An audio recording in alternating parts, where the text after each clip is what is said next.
So, in this lecture of rural development, we are going to actually see the point 3.3, what it is, the rural building centers, purpose, its purpose, that means the purpose of rural building centers and technology transfer, skill development, training, and eco-friendly material.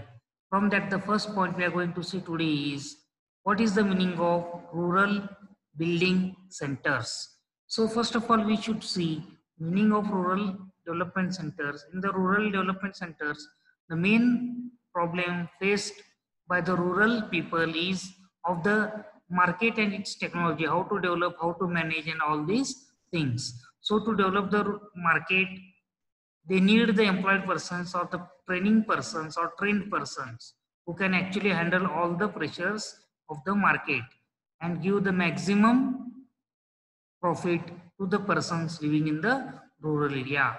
So what actually the rural building is or the rural building center is, first of all we are going to see its purpose.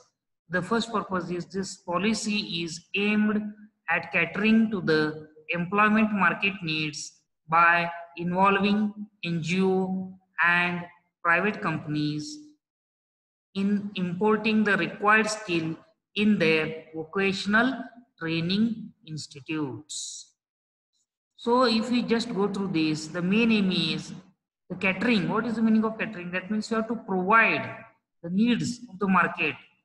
That means the people, you have to provide the needs of the market in the form of employment or the employees that are needed to them to facilitate the good market or the healthy market, we can say. The second thing is through whom it can be done by the involvement of the NGOs. Many NGOs are involved in these types of good helping nature. Then the second thing is the private companies are also now coming forward so that the maximum number of the rural people get involved and get the good skills so that the maximum persons from the rural area are trained and are able to handle the market pressures, etc. And this can be done by importing the required, that means from the NGOs and the private companies, we have to take the required training from them in the form of vocational training through their institutions. हे सगळ्यात महत्वाचं इथं काय पहा, तर तुम्ही व्यवस्थित बघितलं तर लक्षात येईल की पॉलिसीचं सगळ्यात मोठं काम असं आहे की जी आता जे मार्केटमध्ये एम्प्लॉयमेंट लागतं किंवा जे लोकांची गरज असते, जी स्किल असते, ग्रामीण भागातल्या लोकांच्या दिसून येत नाही किंवा कमतरता असते, आहे नसते, नाही असं पण नसते, खरं कमतरता असते.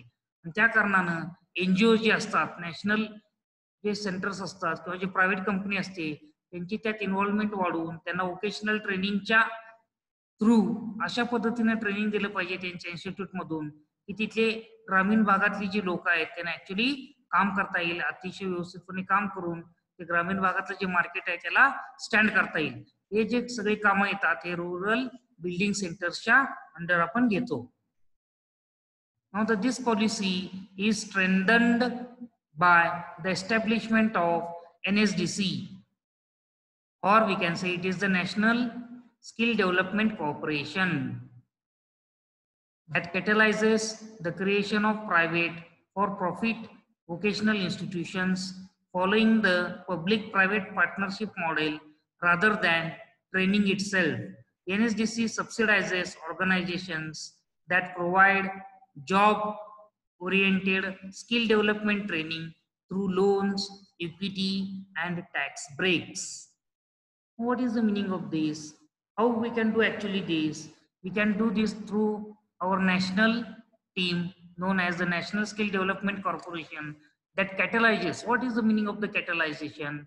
Catalyze, or we can say catalyst, is any type of product or any material that helps to increase the speed of the reaction, or which helps the chemical reaction to complete it without any type of mixture with it or any involvement or any other disadvantages.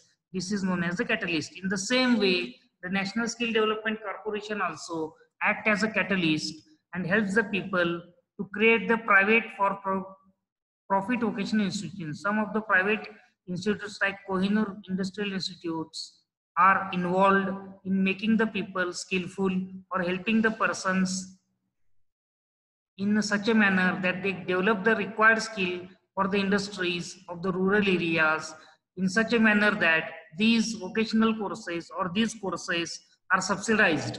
What is the meaning of such subsidized? Suppose the fee of this vocational course is rupees 10,000, then near about 50% subsidization is there. That means the 50% of the money will be bared by this National Skill Development Corporation. That is nothing but our government. Our government pays the fees 50% and remaining only 50% should be paid by the persons who are interested to get these skills or get the good skills so that they can handle all the pressure that is found in the market areas or the development of the market in the rural areas.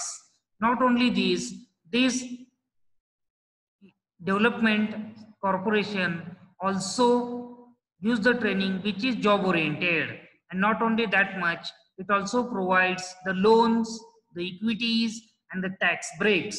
So what is the meaning of this? It provides the loans at the low rates so that the maximum persons can get the benefit of this loan. Secondly, what they do is they use the equity to the persons who are actually interested to take these types of skills and help our rural areas development.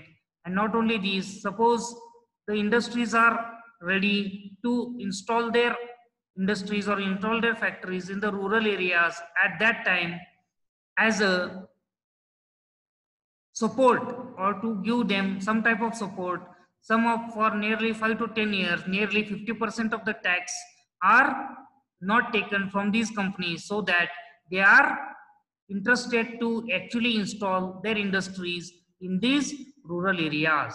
हे एवढंच जर बघितलं तुम्ही तर एवढंच नाही आहे. NSDC म्हणून आपली भारतीय गव्हर्नमेंटचं एक सेक्टर आहे, त्याला आपण नॅशनल स्किल डेव्हलपमेंट कॉर्पोरेशन असं म्हणतो. ते कॅटलाइज सारखं काम करतं. कॅटलिस्ट म्हणजे काय? असं एखादं पदार्थ जे केमिकल रिॲक्शनचं स्पीड वाढवतो. नुसतं स्पीड वाढवत नाही तर प्रॉडक्ट जे मिळणार आहे ते प्रोजेक्टची जी क्वालिटी असते ती क्वालिटी पण अतिशय चांगली मिळते. फक्त हे काय करते, मदत करतं, तर त्यात कुठल्याही पद्धतीने त्याचं इन्व्हॉल्वमेंट नसतं किंवा त्याच्या कुठल्याही डिसएडव्हान्टेजेस त्याच्यामुळं होत नाहीत. त्याला कॅटलिस्ट म्हणतात.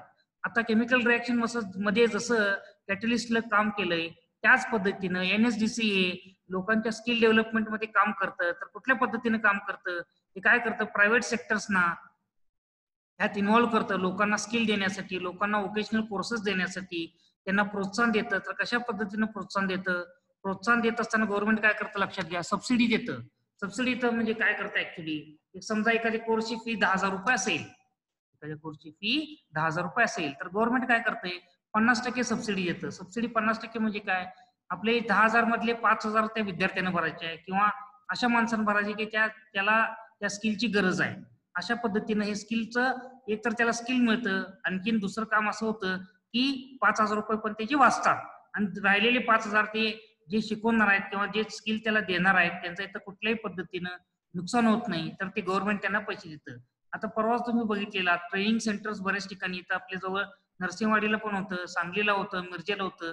हे गव्हर्नमेंटचे ट्रेनिंग सेंटर्स होते. तिथं पण काय केलं, ज्यांना इंटरेस्ट आहे त्या लोकांनी तिथं नावं दिली, त्या लोकांनी तिथं स्किल घेतलं. आणि एवढंच नव्हे तर स्किल मध्ये पूर्ण सबसिडी होतं. गव्हर्नमेंट त्यांना जे स्किल घेत असताना राहणं खाणं या सगळ्या गोष्टी गव्हर्नमेंट बघत होतं. तर गव्हर्नमेंट काय करत होतं, जे प्रायव्हेट वोकेशनल कोर्स देणारे इन्स्टिट्यूट आहेत किंवा जे प्रायव्हेट स्किल देणारे इन्स्टिट्यूट आहेत त्यांना प्रोत्साहन देऊन त्यांना जे विद्यार्थ्यांची संख्या असेल त्या पद्धतीनं प्रत्येक विद्यार्थ्यामागे त्यांना पैसे मिळत होते. म्हणजे प्रायव्हेट सेक्टरला पैसे पण मिळाले आणि आपले जे ग्रामीण भागातले लोक आहेत ज्यांना ह्या स्किलची गरज आहे त्यांना स्किल पण मिळाली. अशा अतिशय सुयोग्य पद्धतीनं हे नॅशनल स्किल डेव्हलपमेंट कॉर्पोरेशन जे आहे व्यवस्थितपणे आपल्या ग्रामीण भागातल्या लोकांमध्ये स्किल डेव्हलप करायचा प्रयत्न करत असतं. एवढंच करत नाही तर तिने काय करतात, त्यांच्या थ्रू कमी व्याजदरानं लोन देतात. आता एखादं नवीन इंडस्ट्री सेटअप करायचा आहे किंवा नवीन इंडस्ट्री इन्स्टॉल करायचा आहे, अशा वेळेला काय करतात, स्वस्त दरात त्यांना लोन देतात. नुसतं लोन देतात असंच नाही तर त्याला सबसिडी पण देतात. समजा एक 25 लाख 30 लाख रुपये असेल तर त्याला एक 25% सबसिडी असते. म्हणजे काय करायचं ना, काढताना एक 25 लाख काढायचे आणि त्यातले फक्त 75% लोन फेडायचं आणि बाकीचं 25% हे त्याला माफ केलं जसं असं करतात. त्यानंतर इक्विटी शेअर्स काढतात. ते शेअर्स विकून पण पैसे जे इंडस्ट्री घालणार आहे ग्रामीण भागातला माणूस त्याला तो पैसे अतिशय व्यवस्थितपणे गोळा करू शकतो. एवढंच नाही तर टॅक्स ब्रेक करतात. तर टॅक्स ब्रेक हे अतिशय महत्वाचं आहे. आता तुम्ही बघितलात ज्या एरियात इंडस्ट्रीज नसतात ते इंडस्ट्री मोठे मोठे टाटा मोटर सारखे किंवा एकदम मोठे जे रिलायन्स इंडस्ट्रीज आहेत, मारुती उद्योग समूह आहे, यांना जर तिथं आपल्या ग्रामीण भागात चांगले इंडस्ट्री ओपन करायची असतील किंवा इन्स्टॉल करायचं असेल तर काय केलं पाहिजे. इथं जर तुम्ही इंडस्ट्री काढला तर तुम्हाला स्वस्तात जमीन देऊ हे पहिला सांगतो आपण, स्वस्तात लोन देऊ हे पण सांगतो, आणि तिसरं असं असतं की पहिले 5 वर्ष तुम्हाला 50% टॅक्स मध्ये सूट पण देऊ. This is nothing but the tax break. एक तर पूर्ण सूट देतात किंवा 50%, 75% ज्या त्या एरियाच्या फायद्याप्रमाणे, ज्या त्या आपले जे मंत्रीगण असतात आपल्यासाठी झटत असतात त्या लोक एकत्र येऊन या सगळ्या गोष्टींचा अभ्यास करून टॅक्स ब्रेक किती टक्के द्यायचं हे ठरवलं जातं आणि त्या पद्धतीने टॅक्स ब्रेक दिलं जातं. Third point is to promote growth of non-agricultural sector such as establishment of KVIC or the Khadi and Village Industries Commission in 1956. तर एवढंच नव्हे तर नॉन ऍग्रिकल्चरल सेक्टर आहेत जसे की खादी उत्पादन क्षेत्र आहे, ग्रामीण भागातले जे छोटे छोटे इंडस्ट्रीज आहेत त्यांना पण चांगल्या पद्धतीनं प्रमोट करायचं. प्रमोट करणे म्हणजे काय, त्यांना प्रोत्साहन देऊन वर तुम्हाला सांगितल्याप्रमाणे त्यांना परत स्वस्तात लोन द्या, त्यांना सबसिडी द्या, त्यांना टॅक्स लावू नका, त्यांना चांगले रस्ते द्या, स्वस्तात पाणी द्या, स्वस्तात वीज द्या. म्हणजे त्यांना जे गरजेचं आहे त्या सगळ्या गोष्टी स्वस्तात आणि चांगल्या पद्धतीने जर आपण देत गेलो तर तिथले लोक जे इंटरेस्टेड घेऊन चांगल्या पद्धतीचे इंडस्ट्रीज आपल्या ग्रामीण भागात येतील, जे ग्रामीण भागात चालू शकतील असेच इंडस्ट्रीज येतील. आता जर बघितलं तर जास्तीत जास्त ग्रामीण भागात जर कुठले असतील तर ते आपले ऊस म्हणजे साखर कारखाने एक आहेत आणि दुसरं सूतगिरणी आहेत. याच्या व्यतिरिक्त जास्त आपल्याला कारखाने दिसून येत नाहीत. तर बाकीचे पण कारखान्यांना चांगल्या पद्धतीनं प्रोत्साहन देऊन इथे आपल्या बाजूला कशा कुठल्या पद्धतीने त्यांनी इन्स्टॉल करतील या सगळ्या गोष्टींचा अभ्यास करणं अतिशय गरजेचं आहे. To promote and state organize and assist the establishment of KVIC in the rural areas. हे जे खादी ग्रामोद्योग वगैरे असतात यांना पण चांगल्या पद्धतीने आपण प्रोत्साहन देऊन चांगल्या प्रकारे हे लोक आपल्या ग्रामीण भागात त्यांचे इंडस्ट्रीज कसे उभे करतील, प्रत्येक ग्रामीण भागातल्या जो युवक आहे त्याला चांगल्या पद्धतीचं काम कसं मिळेल, नुसतं कामच नव्हे तर त्याला रोजगार चांगले मिळून प्रत्येक घरातल्या किमान एका माणसाला तरी व्यवस्थित इन्कम होईल, या सगळ्या गोष्टींचा अभ्यास करून या गोष्टी आपण केल्या पाहिजेत.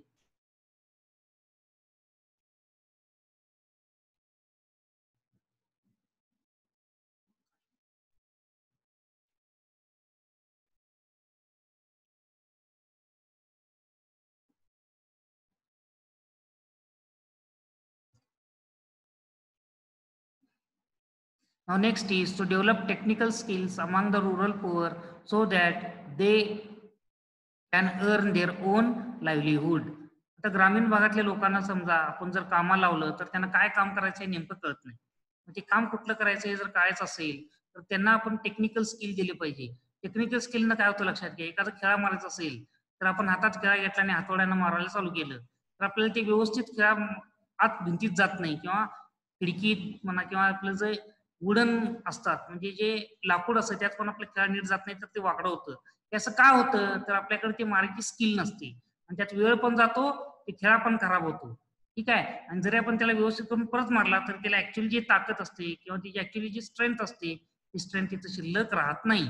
मग हे जर का होत नाही तर आपल्याकडे जी टेक्निकल स्किल नसतं. तसंच आपल्या ग्रामीण भागातल्या जे युवक असतात त्यांचं पण हाच प्रॉब्लेम आहे. हुशार असतात खरं चांगल्या पद्धतीचं स्किल त्यांना येत नसल्यामुळं त्यांनी चांगल्या पद्धतीनं जीवन जगू शकत नाही. तर आपण काय केलं पाहिजे, ग्रामीण भागातच त्यांना अतिशय चांगल्या पद्धतीचं जे स्किल आहे टेक्निकल स्किल तिथंच देऊन, जे गरीब आहेत त्यांना तिथंच स्किल देऊन त्यांना स्वतःच्या हिमतीवर जगायला शिकवलं पाहिजे. Next is to impart vocational skill among the rural poor in plumbing, electrical, nursing, teaching etcetera. तर ग्रामीण भागात गेला तर तिथे वोकेशनल कोर्स गरीब लोकांना जास्त नसतं, बाहेरचे सिटी एरियातले लोक तिथे जाऊन काम करतात. आता जर तुम्ही बघितला इचलकरंजी जवळ जे तारदाळ गाव आहे यांना प्लंबिंगच्या लोकांचं गाव म्हटलं जातं. तिथं बरेचशी लोक जे आहेत ते प्लंबिंगच्या कामात इन्व्हॉल्ड आहेत. अशाच पद्धतीनं आपण प्लंबिंग मध्ये म्हणा किंवा इलेक्ट्रिकल जे फिटिंग करतो त्यात किंवा नर्सिंग मध्ये किंवा टीचिंग अंगणवाडीचे जे टीचर्स असतात, जे आशा वर्कर्स असतात, अशी जे गोष्टी आहेत जे ग्रामीण भागातच त्यांना आपण चांगल्या पद्धतीचं वोकेशनल ट्रेनिंग किंवा वोकेशनल जे कोर्सेस असतात त्यांना ते स्किल्स देऊन तिथल्या तिथं त्यांना हे जर कामं उपलब्ध करून देत असो आपण, तर ते तिथंच पायावर उभं राहतील. आणि जे ग्रामीण भागातले जे युवक आहेत ते शहरीकडे जे पलायन करायला लागलेत नोकऱ्यांसाठी किंवा रोजगारासाठी, हे आपण थांबवण्यात सक्षम होऊ. आणि जर आपला जो युवक आहे ग्रामीण भागातला, तो जर ग्रामीण भागातच राहून जर स्थिर होत असेल, तर ते आपला सगळ्यात मोठं सक्सेस म्हणता येईल. कारण आपलं युवक ग्रामीण भागात राहून जर ते स्थिर होऊन पैसे कमवायला लागला, तर आपल्या ग्रामीण भागाची डेव्हलपमेंट झाली असं आपण म्हणू शकू. Next is, to address these concerns, the government has launched National Skill Development Policy in 2009. म्हणजेच हे गरज जे आहे ते भागवण्यासाठी आपल्या सरकारनं काय केलं आहे, नॅशनल स्किल डेव्हलपमेंट पॉलिसी जी आहे ते 2009 मध्ये सुरुवात केली. त्याच तुम्हाला मी उदाहरण दिलं, ते बरेचसे कॉलेजमध्ये आपल्या डिग्री कॉलेजमध्ये पण स्किल डेव्हलपमेंटचे प्रोग्राम्स आपण घेत असतो. ठराविक 3 महिने 6 महिने जे पद्धत जे स्किल त्याला पाहिजे आहे त्या अनुषंगानं जे लेक्चर्स ठरवले जातात. ठराविक कोर्सेस हे 1 महिन्याचे असतात, 1.5 महिने, 2 महिने. कुठले कोर्स आणि कुठले स्किल त्याला हवा आहे त्या अनुषंगानं ह्या गोष्टी बदलत जातात. त्याचे पिरियड बदलतं, त्याचे फीस बदलतात आणि हे सगळे जे फीज आहे ते गव्हर्नमेंट बेअर करतं आणि आपण फ्रीमध्ये त्या विद्यार्थ्याला हे सगळं शिकवत असतो. अशा पद्धतीनं ज्या गोष्टी आहेत ते सरकार भरपूर प्रमाणात आता सध्या परिस्थितीत ग्रामीण भागातला जो युवक आहे त्याला हाताला रोजगार द्यायचं प्रयत्न करत आहे, जेणेकरून आपला युवक आहे तो आपल्या ग्रामीण भागातच राहून ग्रामीण जो भाग आहे त्याला कसं डेव्हलपमेंट मध्ये हातभार लावता येईल याचा पूर्ण विचार करून या सगळ्या गोष्टी आपण सध्या करत आहोत. दिस policy is aimed to cater to the emerging employment market needs by involving NGOs and private companies to impart the required skill in the vocational training centers. हे जे पॉलिसी आहे याचा सगळ्यात महत्वाचा उद्देश असा आहे की नुसतं मार्केट असून उपयोग नाही, तर मार्केटमध्ये कुठल्या पद्धतीचं कशा प्रकारच्या गरज आहेत या गोष्टींचा विचार करणं अतिशय गरजेचं आहे. आणि त्या गरजेनुसार या सगळ्या गोष्टींचा अभ्यास करून त्या मार्केटच्या गरजानुसार स्किल त्या वोकेशनल ट्रेनिंगच्या थ्रू त्या प्रत्येक माणसाला दिलं गेलं पाहिजे. आणि हे जर देण्यात आपण सक्षम झालो किंवा व्यवस्थितपणे देऊ शकलो, तर आपण ग्रामीण भागातल्या युवकाच्या हाताला चांगल्या पद्धतीचे रोजगार देऊ शकू आणि ग्रामीण भागाचं जे उन्नती आहे किंवा जे डेव्हलपमेंट आहे त्यात हातभार लावायला आपण कुठल्या पद्धतीने अडचण येणार नाही.